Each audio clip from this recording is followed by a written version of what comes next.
So I would say I would ask that, a person really be honest with themselves. Are they ready to buy a house? Do they believe that they can buy a house? If they don't have the money saved, do they believe that they can save that money? Are they willing to make a little sacrifice to have that down payment, to get in the game, right?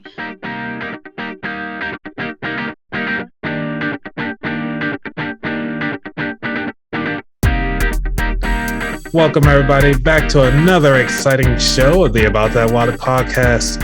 Well, today's topic is going to be about home buying. There's an article on CNBC that says buying a home is a goal for many Americans. How this bank is helping members of low and moderate income communities achieve that. So this is actually from CNBC, and they talk about the different items that are coming through. And a lot of people are looking into being a first-time home buyer. And to help with that, I have a lovely guest by the name of Brittney S. from KW Real Estate. If you can, just tell everybody who you are and welcome to the show, Brittney. Thank you. I am Brittney Staton. I am with Keller Williams Realty Center based in Columbia, Maryland. We service Maryland. I am licensed in Maryland. I'm a realtor. I specifically have a focus on first-time home buyers and those that may be in pre-foreclosure and have opportunity for short sales. That is awesome. So why real estate out of all the jobs in the world? What made you get to real estate? What made me get to real estate? So I love real estate, and I've loved it from a kid. Growing up, I would always, I would fantasize about homes. I grew up in a 2-bedroom apartment with my mother and my sister, so we didn't have a lot of space. And so we didn't have a lot of space. So it was a lot of fantasizing and dreaming. But with that, growing up, I would always know I wanted to own my own home. I really loved real estate. Even in that 2-bedroom apartment, my mother made it, the best, right? We had our leather couches and all that other stuff in there at the time in the 90s. So with the black and white carpet underneath. Absolutely, with the vacuum cleaner that you pull, okay? Yes. So that's the staple in the house, right? You gotta have that leather with that black and white carpet, and don't let that vacuum cleaner break because you're gonna sweep that rug. I know, right? So for me, growing up, it was always about having that space and really making a home yours. When you walk through that door, it's your home, it's your oasis. And so I just really love real estate. I currently live in a home that we purchased as a short sale, and we did major renovation. We took 6 weeks to renovate the home that we currently live in. So the current home, we did renovations, and what brought me to real estate is the ability to help others obtain home ownership and to make the home yours, right? It's not about size and not about location. It's about making that home yours. And so that's what really brought me to real estate. Awesome. So what is the short sale? Because I always hear about it, but I never fully understood. So a short sale. So there's a short, just the bottom line of it is a short sale is you owe more than what the home is worth. Mm-hmm. And so the bank may be willing to negotiate selling the home at potential market value to get the homeowner out. And so with a short sale, you don't have to necessarily be late. It's more so about a home being worth more than you owe. I'm sorry, owing more than it's worth. Okay. So as a first-time homeowner, is that something that somebody can get into or should avoid? I would say if you are up for the challenge, yeah, absolutely. Short sales are available. A lot of people stray away from them, mainly because the unknown, right? Will the bank accept it? Is it a long process? I will say when I went through it 3 years ago, it took several months. In the studies that's been done recently, it can be closed in weeks, and that being the bank agreeing to the deal. And so as long as you're partnered with an agent that's knowledgeable on short sales, they can walk you through the process. But the short sales do provide opportunities for first-time home buyers if they're willing to go through it and work with that agent. So if we go through, say for instance, myself, or somebody that's listening, and they can actually go to, kw.com and search for you as an agent. And do they actually look for short sales and then just kind of call you from that point, or?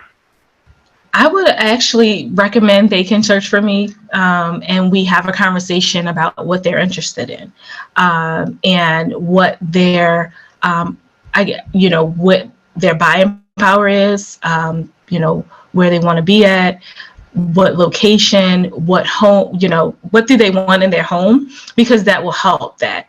And also, if they're interested in a short sale, there's resources that we may have. So I wouldn't say go look for a short sale because it might not stick out for them as a regular consumer, but it would definitely be of that potential value for them to have a conversation with me on what they're interested in. And if they're willing to look at short sales, we could definitely do that. Awesome. Now, you mentioned buying power. So is that something like how you see on HGTV? Like their income is only $200,000 and they want to buy a $5 million home with 20 bathrooms and 16 rooms. Is that something that you kind of help them out with, calculate those numbers with? Yes, absolutely. So I have partnered with several lenders, and what we would do is have a conversation with the lender, would definitely have a conversation with them to look at their debt to income ratio, and also have a conversation around what they want their monthly mortgage to be. Most times, for example, if you're buying a $500,000 house, $500,000, right? You're not really buying a $500,000 house. You're living with your monthly mortgage payment. That's what you're living with, right? So that's going to be very important. You also want to, factor in if you have children, if you have parents that you may need to take care of, if you have whatever your lifestyle requires, if you want to still travel every year, multiple times a year. I know I do. So we want to definitely calculate in those additional expenses. And so the buying power really is about how much home price, right? It's, we don't be like, what can you afford, right? That's not cool. But what can I afford? I can afford stuff. But essentially partnering with that lender to have a conversation about how do you want to still live your life while having this home. Okay. So getting the money right. So what would be best, that they actually contact their local banks, try to get some of these grants from these other banks before they actually contact you? Like, what will be the first steps on getting the money versus looking for a house? So I would say, I would ask that, a person really be honest with themselves. Are they ready to buy a house? Do they believe that they can buy a house? If they don't have the money saved, do they believe that they can save that money?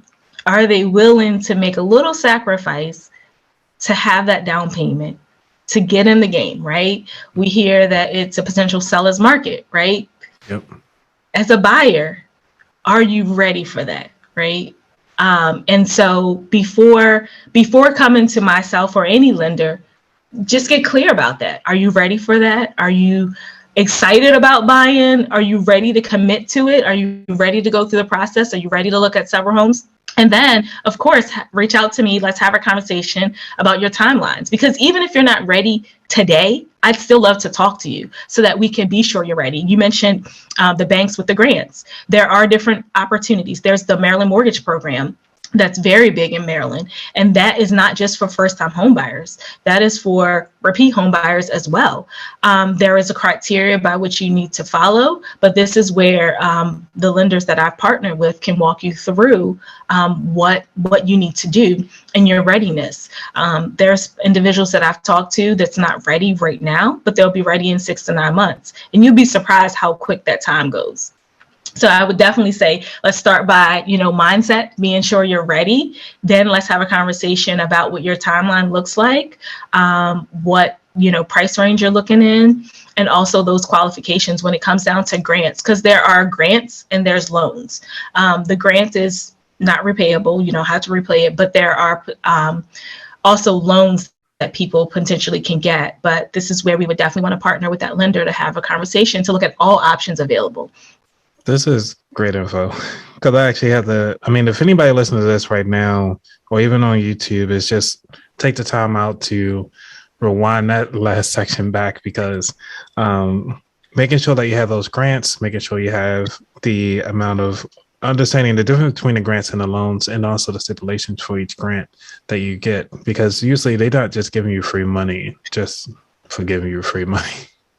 Yeah. You're touching on a point that I think a lot of, especially first-time home buyers, there are opportunities out there, but there are some constraints with that. You may not be able to sell that home for a period of time. There's certain things that's tied to your deed at that point. And so you have to be aware. And this is where understanding what that grant is, and if it's something that you actually need, because then you could potentially tie your hands where you may not even need to. That's awesome. So now, do people come to you with the VA loan? Because I had somebody on the show recently, Allie, the agent, and she was talking about how she actually grown her portfolio to $1 million just off of 2 VA loans. Is that something that you're also familiar with from what you've experienced so far? So I have not worked with any VA loan clients personally. I do have my actual KW coach.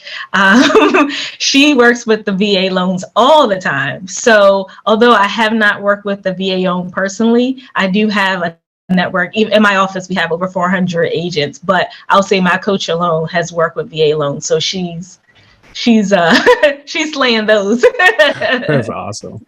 Yeah, because especially in Maryland, it's a lot of things going back and forth with people being in the military and stuff. Everybody's getting deported, not really deported, but put on duty. Yeah. And at different places around the world. So they have to be, that's what it was, deployed. Why I say deployed? So, understanding like what are their options are. So it seems like there's so many options between the VA loans. You have the grants, you have the loans, you have the personal programs. Now, are there other programs that out there? I heard of like NACA before. Is that something that's still viable today? NACA is still viable. I personally have not worked with NACA because NACA has their own agents and they have their own sphere, so to speak. But yeah, NACA is popping. I do know a individual that just decided to move away from NACA because there are some constraints in the program. There's a lot of buildup, right? And so they really work on mindset. Is my understanding of their program. It's all about mindset, making sure your finances are in order and all of that. So there's a lot of upfront work that you have to do to get to that table. But we don't work with NACA because they have their own in-house agents that they support. That support their clients. That's good to know. So when somebody actually go inside the bank, what should they actually bring with them? So before they go in the bank, I would ask them to really take a look at their credit report. Everyone can pull a free credit report online, annualcreditreport.com, and really be clear about what's on there, because the banks is going to ask you for that. They're going to ask you about anything that may be on there. The way you qualify for a mortgage is not how you qualify for a car. It's not, so you have to be very clear about what's on your credit report. But I would also say before they walk into a bank to potentially figure out, talk to an agent to understand what they're actually trying to go and get. As an agent, we partner with lenders, and that could be your local bank and others, to make sure you have your options. So if you walk into a bank and say, hey, I want to buy a house for this amount, they're going to qualify you on that, right? I think it's important for people to have a conversation about what they're trying to do and have a conversation around what the options are, if that makes sense. It made perfect sense. I'm just thinking of like how people always think that HGTV get everything done within the hour. And I'm like, I know this takes several months to get done. Easy. Yeah. Yeah. Yeah. You can walk in there and you can run your credit and all of that. But, if you're not clear about what you're trying to do, who you're going to be partnered with to do it, you may be, you're going alone. And do you really need to go alone? Why not partner with someone that has the knowledge? That's awesome. So when it comes to, first time homeowners and they're not familiar with the pricing of a home. So when it comes to the pricing of the home, what are some of the things that you've had conversations with first time homeowners to kind of be the mindset of, the day-to-day finances, the annual finances, the quarterly finances of owning a home? Yeah. So the first thing that I do is have a buyer's consultation. Within that consultation, if we get really clear about what their goals are, who's going to be living in the home, how quick they want to be in the home, are they in a current lease? In addition, we're looking at lifestyle, right? What do you want?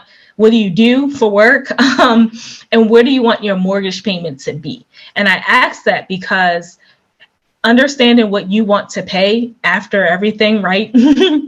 That purchase is going to be important. And so I really sit down as a part of the buyer's consultation is to really understand their needs and what's of value to them, right? And so what's of value to them may not be of value to other folks. And so when it comes to financial piece, it's a part of that conversation, but really understanding that person's values, that's going to drive us. So if they want their mortgage to be no more than $2,000 a month, we know there's a certain price range of homes that we can look at, right? And that price range and that $2,000 a month has to include homeowners insurance, the PMI, your escrow, fees, things like that. And so that's why it's important to have that buyer's consultation so we can really get clear about what's of value and what that monthly mortgage will look like for them. Okay, I know you threw in a couple acronyms. For PMI, which one is that one? Private mortgage insurance. And Okay. so, private mortgage insurance is added to a loan when you put less than 20% down. Oh, okay. And then if you do over that 20%, then you don't have to worry about that part, right? That's correct. Okay. Is it possible like somebody had entered in it and then all of a sudden say, hey, I have the additional money now, I just want to pay off my PMI? Is that something doable? You can potentially talk to your lender. People do it. I will say, another option for people to consider, and this is just beyond first-time home buyers to potentially remove PMI, is interest rates are pretty low. And so if your equity has increased, you could do a potential refinance, but that would be having a conversation with that lender as to what that would look like. But the PMI could be dropped that way as well. Normally, when you get a loan, they calculate in your PMI and what it will take to, remove it, so to speak. But that is a question about, how do you get it removed? What's that equity to loan ratio type of thing? So. Awesome. Now, one of the terms that always come up a lot is PITI, PITI, which is like the principals, interest, taxes, and insurance. Yes. Now, are these the things that typically, even if your house is paid off, like say it's somebody that came in and they want to buy a house, but they have all the cash available. And so when it comes to PITI, what part of PITI do they actually take off that they don't have to pay for anymore? So with that, you still have your taxes, you still have your homeowner's insurance. So those things don't go away. So even when your home is paid off, those things don't go away. There are individuals that's potentially, paying off their home, right, and then doing some type of loan on it to use that money for other reasons. So essentially, you're really going to continue to pay those taxes and insurance. So it sounds like even when somebody's retired, they still need to have some kind of cash flow to maintain their house. Yes. Okay. So that goes back to what your original thing was, to how long you plan on staying in this house and how many kids you're going to have, and then whether the parents going to live there. What's your future? And one thing that, I think a lot of times people get stuck on, myself included, right? We get stuck on, we want to plan for the future. So we make decisions and say, well, this house has to be the best house, and I'm not willing to compromise. But if you don't, the average family will stay in a house 7 to 10 years. You're not going to potentially be there forever. Right. And so there might be opportunities for you to buy your first home. Right. You're getting started. Your first home is your first home. I don't have statistics on how many people have bought their first home and stayed in it for the rest of their life. Most times people move. And so it's important to get started, have some equity, because essentially when you're renting, you don't have equity. I will say your net worth, if it's important for those that's listening, if that's a value, you're not going to increase your net worth by continuing to rent. Your home will continue to appreciate at some level, thus increasing your net worth and what you have available to you. So then if you buy your first home and you say, hey, I want to move on from that home, you have two options. You can keep that home and have it as an investment property, or you can sell that home and take the cash, put it into your next home, or there's so many options that you can have at that point. And that's the cool thing about having an asset, is that you can do whatever you want with it at that point. For those that are people that are not familiar with the 1031 exchange, can you do that as a homeowner or only an investor? So it's my understanding that it's more an investor, but I would definitely have someone to consult a 1081 exchange professional. There are professionals out there, and I'm happy to share a contact that I've received. But most times you see it in an investor space. You could potentially see it for a homeowner, just a regular homeowner, depending on how much money they're trying to move, right? That makes sense. Because if you have a house that you bought it for $100K and you're now selling it for $600K, chances are you have some capital gains. Now, paying those tax, because we talked about taxes offline. So when it comes to taxes, like you said, even if you use it as a rental or something like that, can you write off most of your house stuff for taxes, or how does that work? For your primary house? Yeah. So for your primary house, there are some potential things that you can write off. With the pandemic, people are working from their homes. So there's, things that you potentially can write off there. But I would definitely say talk to a tax professional, mainly because there are different write-offs available, and there's been some changes to tax laws.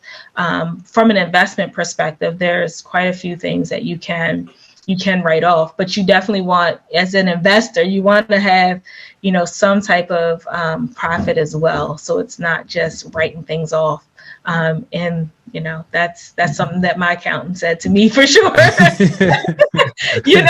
They don't like to see expenses. We like to see profit. Exactly. So, with your family and everything like that, how does your, bringing in the family into this mix? So, you being a realtor, you're out there, showing people houses, and that's all that most people would know. They just see your picture, and then it's like, okay, we'll call this person for the house. What is the day in the life of a realtor?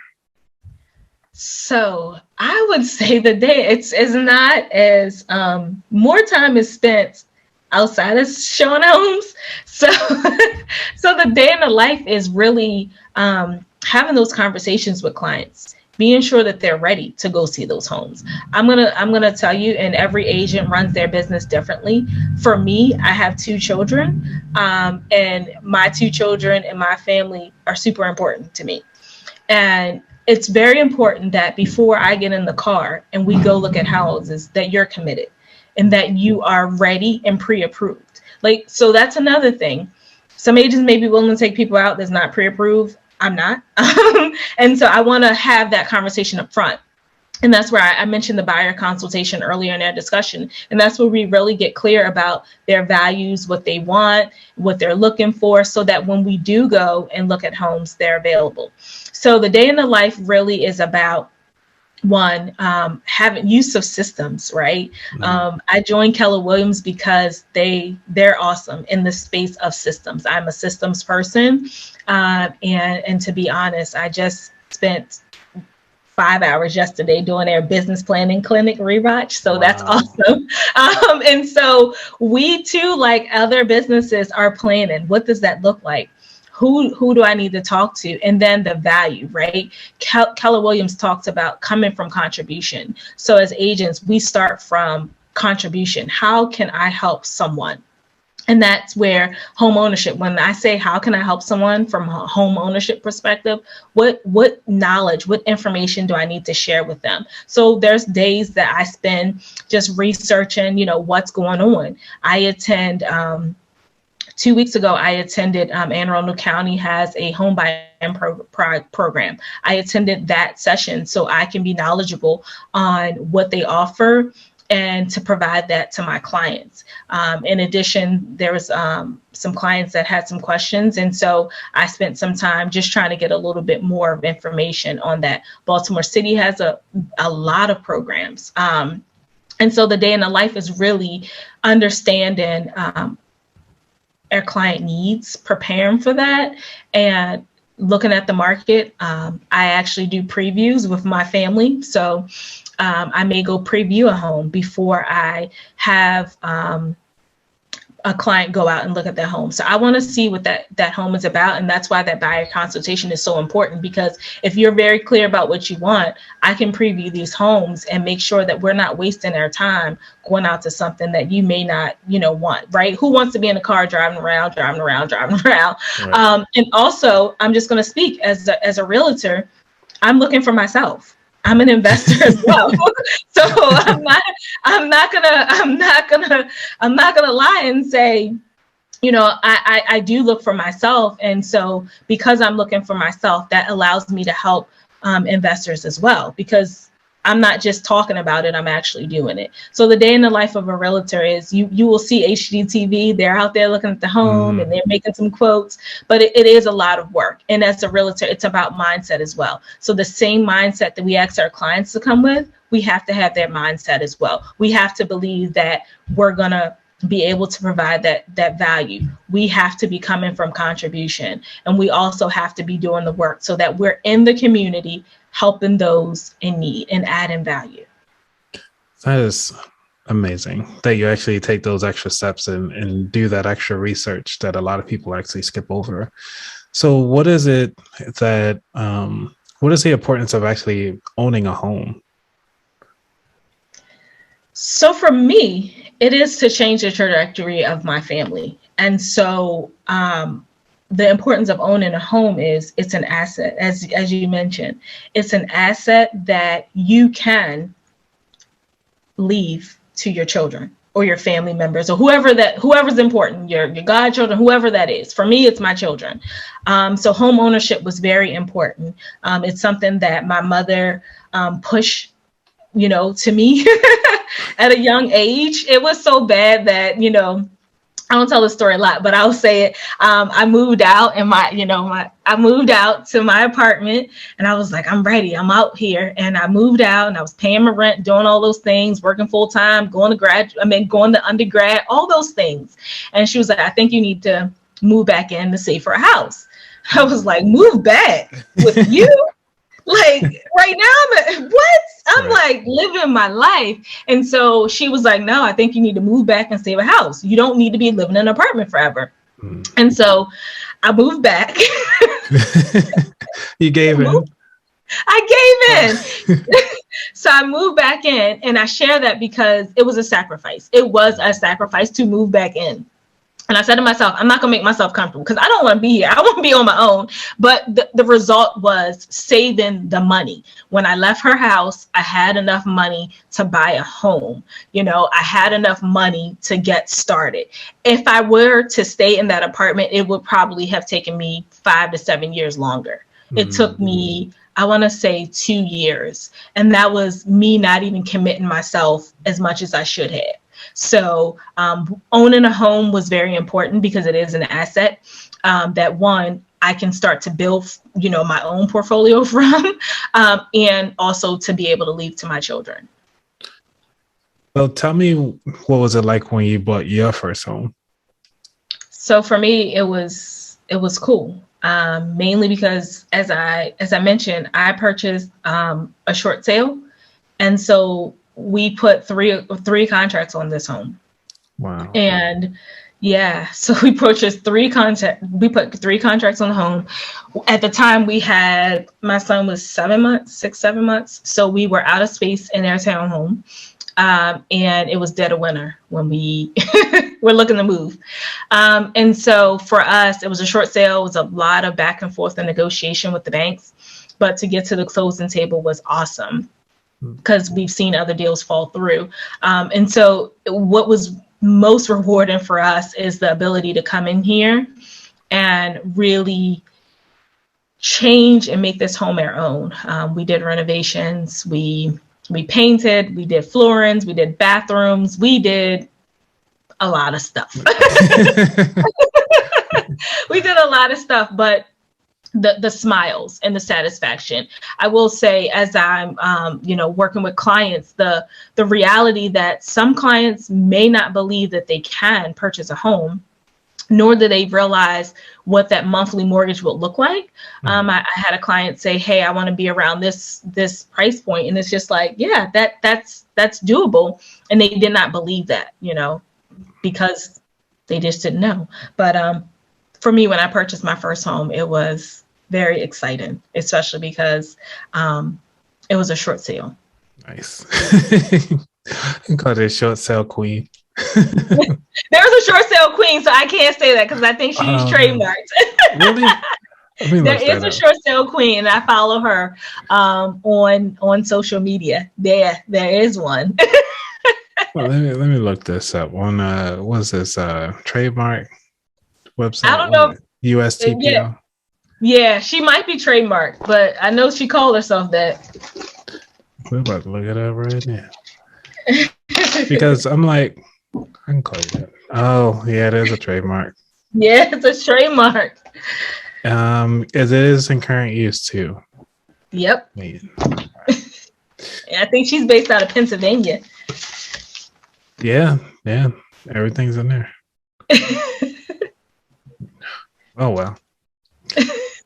Well, you're a short sale queen of Maryland. How about that? Yeah. We'll put ND at the end of it. Yeah. And this is the beauty of mindset and learning from others. As you just mentioned, you said short sale queen, because I'm learning from others, because I am a fan of, I don't need to build this from scratch. Why can't I learn from people that's been in the business and that's been doing it for so many years?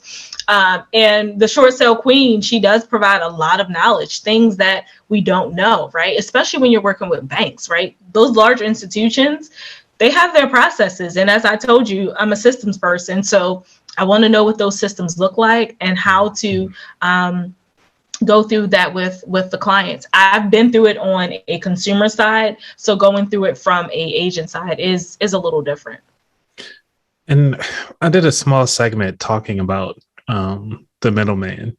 And this is something what you're creating. You're creating pretty much you will be the specialist as a middle person to kind of tie that customer to what they want and having all that knowledge. And this is one of the reasons why I did that whole episode or series really, is to kind of showcase the importance of the middle person, because you pretty much set the tone for KW as that middle person for the consumer that never heard of KW.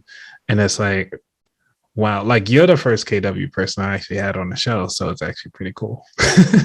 Nice. So, getting my experience from you, and I'm like, cool, well, KW doesn't seem that bad. I actually wouldn't now actually look into them when I start looking for investment properties eventually. Still debating on if I want to go wholesale or short sale or whatnot. But I always hear short sale, but I never dived into short sales because I've always been afraid of it. from like the title companies might mess something up, or they might forgot something, and then who do I put the earnest money up to, and stuff like that. So yeah, and so you mentioned, I'll speak to two things that you mentioned. The first, Keller Williams is really a family.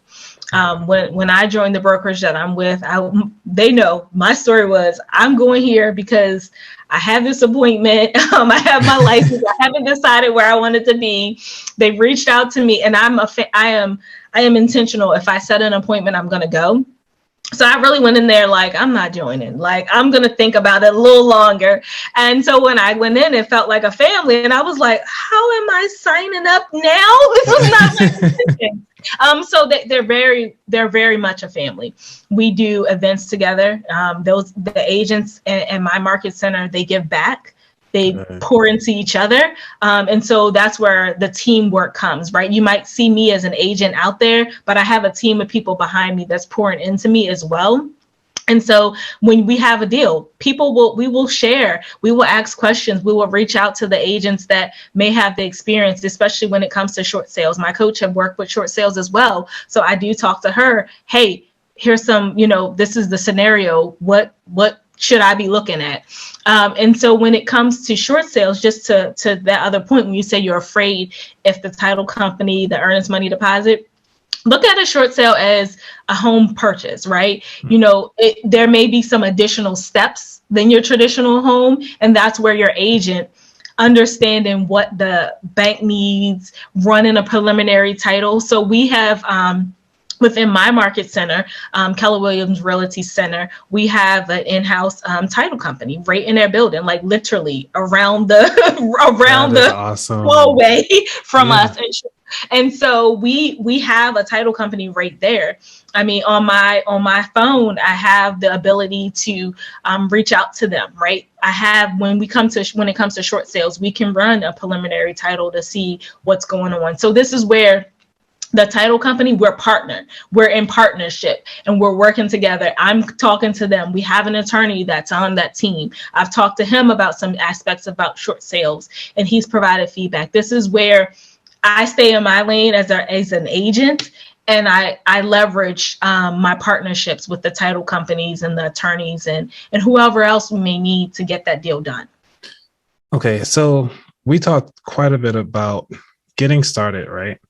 Now, for those people who are tired of their home, and matter of fact, how does somebody even get to the point where they actually owe more on their home than they actually do to become a short sale?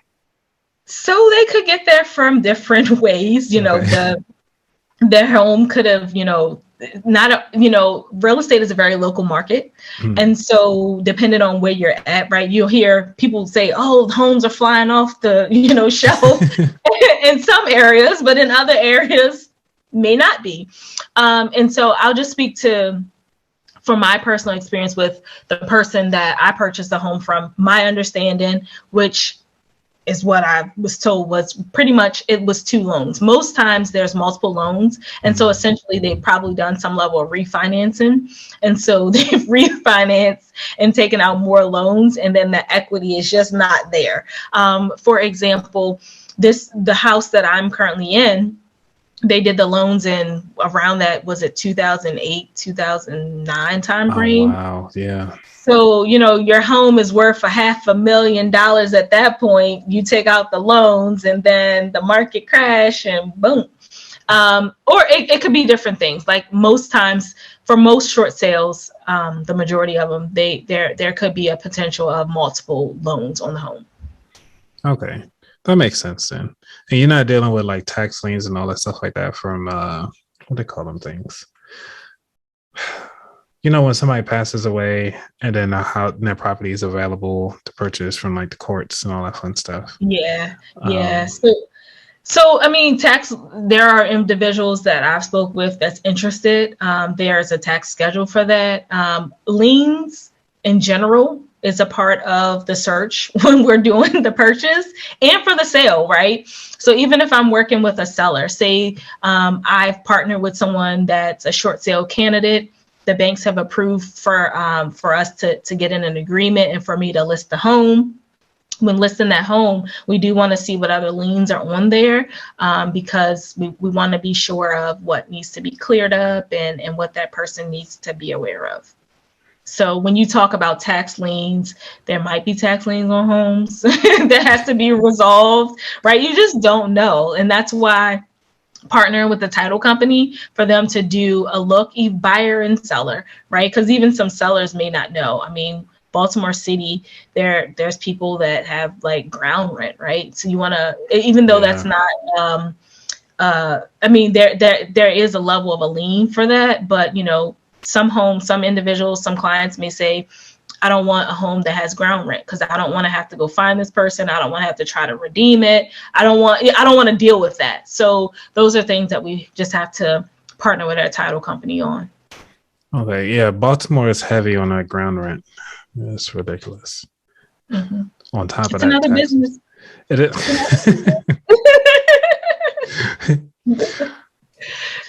So, you know, has there been any like real struggles or that you found that it's hard being a realtor, especially as a woman? Because you hear a lot of these stories that women being attacked as a realtor. How do you actually overcome that confidence to say, you know what, that was in that situation, and then now I'm actually being prepared every time I go to look at a home, I'm actually doing certain things?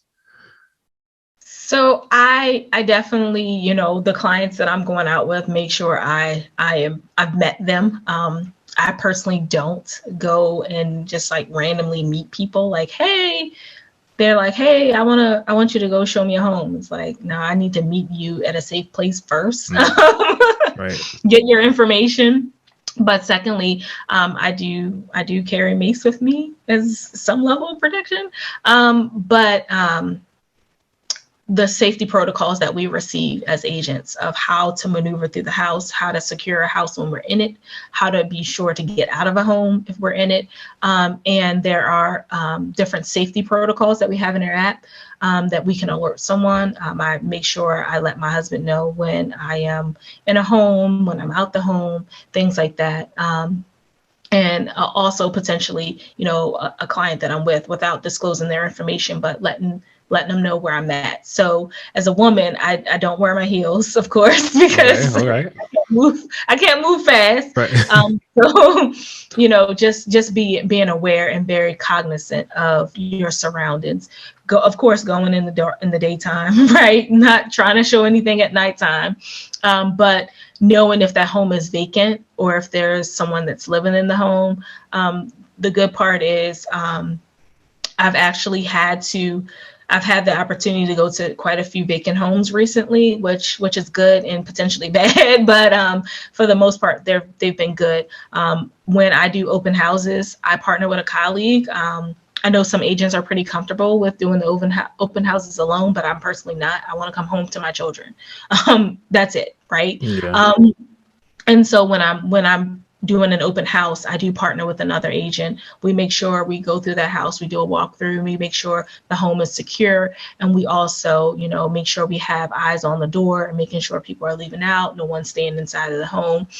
So when I'm doing one-on-one showings, it's mainly one-on-one with the client. And when we're doing open houses, I do partner with other agents because I do want to be sure I'm safe and we're keeping eyes out for each other. But also I enjoy partnering with other agents at open houses because I like to talk to them and learn from them. So that's another opportunity too for us to network and learn. Because I will tell you, my last open house, I learned how to do a reel on Instagram. I didn't know how to do that. So I have to use it more. It's always a learning experience, you know, everything. And it's good. That's one of the things I do like about hearing your story is that you take every opportunity to learn, you know, the best way that you can actually do for your next client. And I really do see that coming through in your story. So, but one of the things I want to get to is when it comes to, I'm sure you probably heard it, if not, or like they try to say it. Well, they don't try to say it. There are many examples of Black homes being valued or appraised a lot lower than they are in white neighborhoods or having a white owner. And this is just going based off of different articles and stuff like that. So have you experienced that in certain neighborhoods where the square footage could be the exact same exact house and the price would be different? I have not.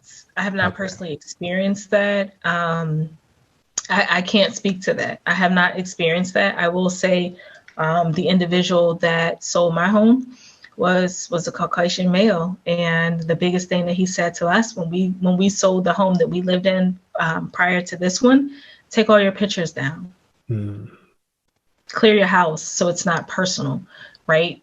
Anyone, and so I have not had that experience. I've heard about it, but I personally have not had that experience. Okay. Or had a client with an experience like that. That's good. Well, I mean, it's good that you see it though. Yeah, and also, if I may add, I think it's also, agents, being very aware of what the value is of that home, and making sure that home is ready for an appraisal and an assessment if someone's going to walk through it, So I've not had that experience, and I can't say that it hasn't happened, but I've not had it. Awesome. So with your business so far, where do you actually see yourself in the next 5 years? So I see myself continuing to come from contribution, and that looks like, continuing to learn for myself, so that I can provide that knowledge to my clients, continuing to help future owners achieve home ownership, as well as my own investment portfolio. That's something that I am working on. So in 5 years, I hope to have the number of doors that I have on my vision board. But most important, how many doors do you got on your vision board?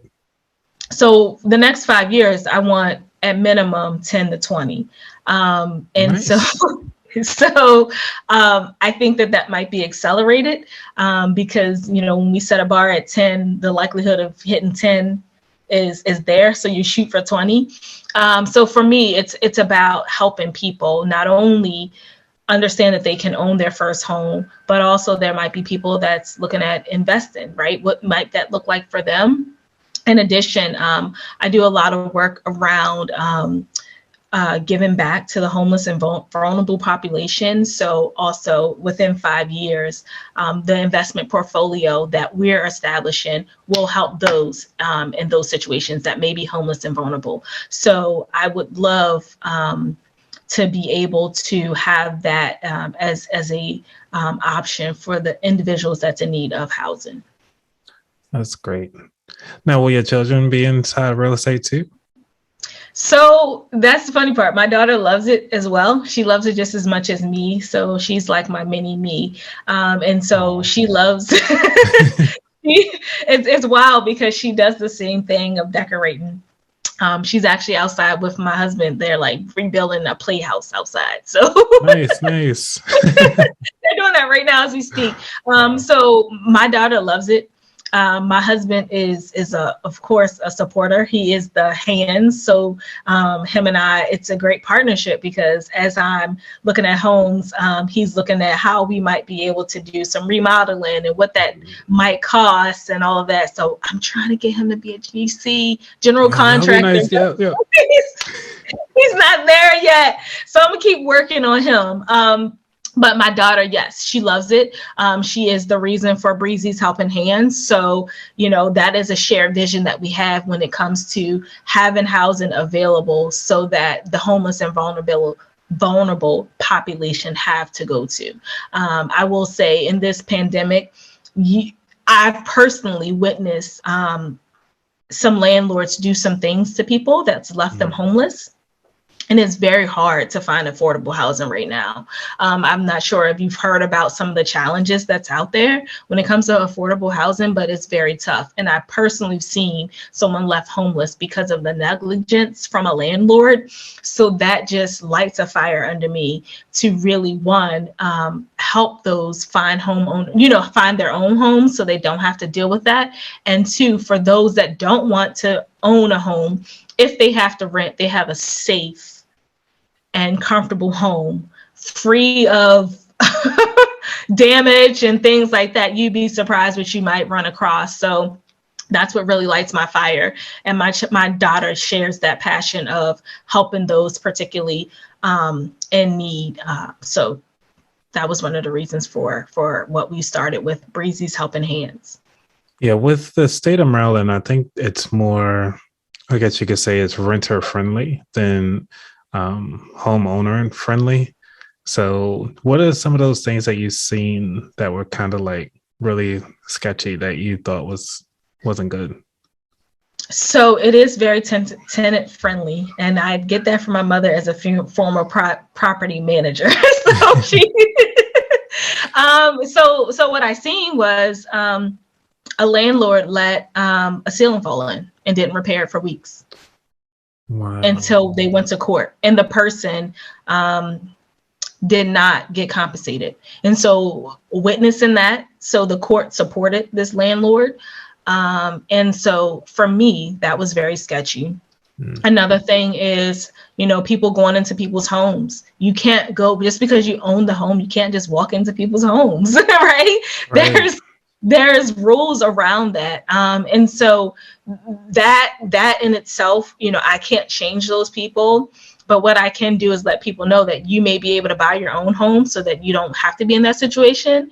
And if you don't want to buy your own home, or you can at that time, here's some homes that might be, available that would meet your needs. So there are people, especially now, that's staying in homes and not realizing that they have other options because they're afraid, right? There are people that's purchasing the homes, and, they're purchasing these homes because they're afraid they might not be able to get another one, right? And that as an agent, it's our job. It is our job to provide options and let folks know what they can do. That is awesome. Because hopefully, we might have to start going live or something and start sharing some of these options as we go through. Because It seems like just about every quarter, there's something new or exciting that's available for a lot of homeowners right now, just as they start to either sell their home or even just looking to purchase them, because Zillow stopped buying homes nowadays. It's like, you know what, we can start selling now after they bought us so many properties. Yeah. So how can people, and that's a tough one for agents, because you got these big companies coming in. Yeah. Oh no.